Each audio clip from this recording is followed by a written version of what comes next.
Beberapa orang ada yang menduga-duga bahwa dalang dibalik ini salah satunya adalah Pak Bahar Smith.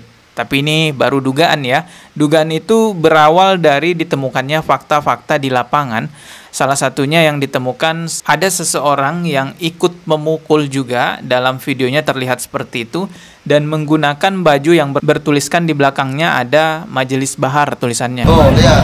Nah, dia kabur. Tuh, ada tulisan apa di sini? Majelis Bahar. Assalamualaikum warahmatullahi wabarakatuh. Terjadi persekusi yang sangat ganas sekali yang dilakukan oleh oknum muhibin ya. Kabarnya sih begitu teman-teman. Dan korbannya itu yang terlihat babak belur salah satu anggota Banser. Dan mereka berteriak-teriak mana Kimat. Cuma saya adu mulutnya nggak ada Kimat. Tetap mereka maksa. Sampai saya lihat ke belakang juga kaca udah pecah. Baru saya langsung ke depan lagi ke posisi kayak saya lagi duduk dan menghalangi biar tidak terjadi sesuatu. Sempat ada satu yang pakai helm biru itu mulai pukulan pertama mulai dari dia tuh sampai dikeroyok dan alhamdulillah mobil Kiai selamat.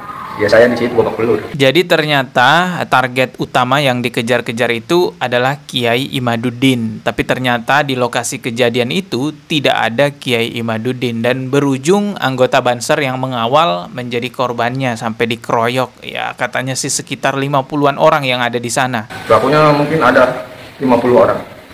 Pakai kendaraan motor, mobil? Motor. Ini benar-benar tindakan yang sangat brutal dan sangat tidak bisa dibenarkan dan perlu diselidiki lebih jauh lagi apakah ini kerusuhannya terjadi secara tiba-tiba atau terjadi secara terorganisir. Memang sudah di manajemen, memang sudah diatur untuk menyerang kelompok-kelompok tertentu. Beberapa orang ada yang menduga-duga bahwa dalang dibalik ini salah satunya adalah Pak Bahar Smith. Tapi ini baru dugaan ya. Dugaan itu berawal dari ditemukannya fakta-fakta di lapangan. Salah satunya yang ditemukan ada seseorang yang ikut memukul juga, dalam videonya terlihat seperti itu, dan menggunakan baju yang bertuliskan di belakangnya ada Majelis Bahar tulisannya. Ini videonya, coba kita lihat ya. Ini udah direaksi juga oleh orang ini. Coba kita lihat dulu. Ya. Nanti Anda perhatikan dengan orang yang memakai jaket ya. Jaket dengan tulisan di belakangnya Majelis Bahar ya. Lihat, nanti saya screenshotkan ya saudara ya. Lihat ini. Tuh. Itu ada orang pakai jaket ya. Jaket warna coklat ya. Tuh. Ikut tendang saudara ya. Pakai salnya warna hijau. Ikut tendang ya. Itu orangnya ya tuh. Ya. Tuh, lihat. Nah, dia kabur ya. Nah, udah saya screenshot ini, saudara. Hasil screenshotnya gimana? Tuh, lihat hasilnya. Tuh, ada tulisan apa di sini? Majelis Bahar. Iya, ini ya. Terlihat jelas. Dan terlihat juga di video ini, orang yang menggunakan jaket yang bertuliskan Majelis Bahar, dia ikut memukul juga. Nendang apa mukul ya. Pokoknya dia ikut juga tuh terlibat di sini ya. Jelas banget ya, ini ada tulisannya Majelis Bahar, tapi saya nggak tahu ya apakah ini beneran jaket muhibinnya Pak Bahar Smith atau bahar-bahar yang lain, saya nggak tahu ya. Tapi ya besar dugaan ini adalah muhibinnya Bahar Smith ya. Kita lihat sekali lagi coba videonya lebih jelas ya. Nah, ini dia nih orang ini. Itu ada orang pakai jaket ya, jaket warna coklat ya. Nah, dia ikut di dalam kerumunan itu. Oh, nendang ya. Jadi orang yang pakai jaket bertuliskan Bahar ini ya, Majelis Bahar ini ikut menendang dia. Ikut tendang saudara ya. Nah, setelah dia nendang, ini wajahnya ya. Setelah dia nendang, akhirnya dia naik motor terus kabur gitu. Salnya warna hijau. Ikut tendang ya. Itu orangnya ya tuh. Ya. Tuh, lihat. Nah, dia kabur. Nah, ini dia. Kabur ya. Dia kabur ya. Nah, udah saya screenshot ini, saudara. Hasil screenshotnya gimana? Tuh, lihat hasilnya.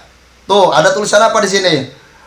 Majelis Bahar. Sekali lagi, saya tidak menyimpulkan bahwa di balik kerusuhan ini ada campur tangannya Pak Bahar Smith. Ya, saya tidak tahu mengenai hal itu, tapi fakta jejak digital kita bisa lihat bahwa ada seseorang yang menggunakan jaket bertuliskan Majelis Bahar. Kemungkinan itu muhibinnya Pak Bahar Smith. Kabarnya kasus ini sudah dilaporkan kepada pihak kepolisian. Biarkan saja pihak kepolisian yang bekerja untuk menyelidiki semua dan menghukum semua pihak-pihak yang terlibat dalam hal ini. Coba kita lihat lagi ya jejak digital yang ada di sosial media, yang terlihat jelas nih ada wajah pelakunya ya. Ini terlihat si pelaku ini menghampiri mobil Pak Kiai ini dan ya beringas sekali ya tindakannya. Coba kita lihat. Ini persekusi ini. Persekusi. Nah, ini ya kelihatan orang menghampiri mobil ini, teman-teman. Saya perlambat coba ya. Ini persekusi. Nah, teman-teman bisa lihat apakah ada yang mengenal dengan orang ini? Ini persekusi. Tuh. Tuh ya. Tuh ya. Nah, terlihat di sini ada orang yang menggunakan seragam Banser. Mungkin ini adalah orang yang dikeroyok itu ya. Ya, dari anggota Banser, teman-teman.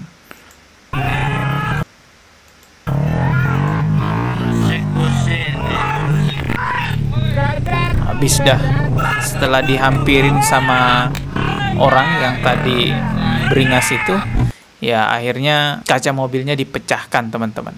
Ya, kalau memang benar mereka adalah muhibin para habaib, mereka belajar apa dengan habaib? Kok bisa sampai seperti ini jadinya? Dan pelakunya tadi kita bisa dengarkan pengakuan dari korban ada sekitar 50 orang. Kalau pelakunya hanya ada 1, 2, 3 orang, ya mungkin kita masih bisa bilang ini oknum SDM rendah nih, oknum-oknum yang nggak jelas. Tapi kalau sampai 50 orang, ini kemungkinan ada doktrin tertentu sehingga ada orang-orang yang berani untuk melakukan hal seperti itu. Kalau memang nanti pihak kepolisian menemukan ternyata kejahatan ini adalah kejahatan terorganisir, sudah direncanakan, berarti yang paling berat mestinya yang menerima hukuman adalah pihak yang menjadi dalang, menjadi otak di balik ini semua.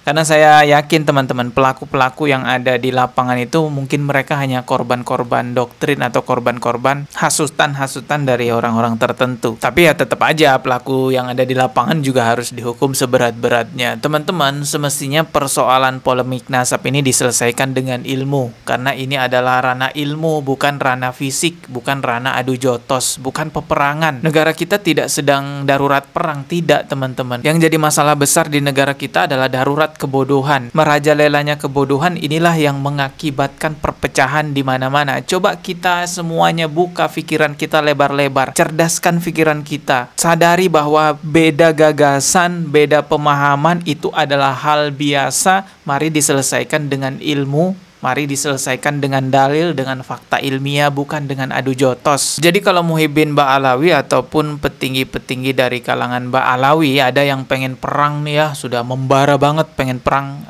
mestinya bukan di Indonesia tempatnya, karena di Indonesia tidak darurat perang. Coba ke Yaman aja, mungkin di sana lebih tepat tuh, mungkin di sana lebih membutuhkan tenaga-tenaga untuk bisa berperang. Kalau di Indonesia nggak ada apa-apa, kita semua di sini damai-damai aja. Jadi jangan menghasut pribumi-pribumi di Indonesia untuk berperang. Kita ketemu lagi di video berikutnya. Subscribe dan juga loncengnya ditekan sebagai notifikasi. Wassalamualaikum warahmatullahi wabarakatuh.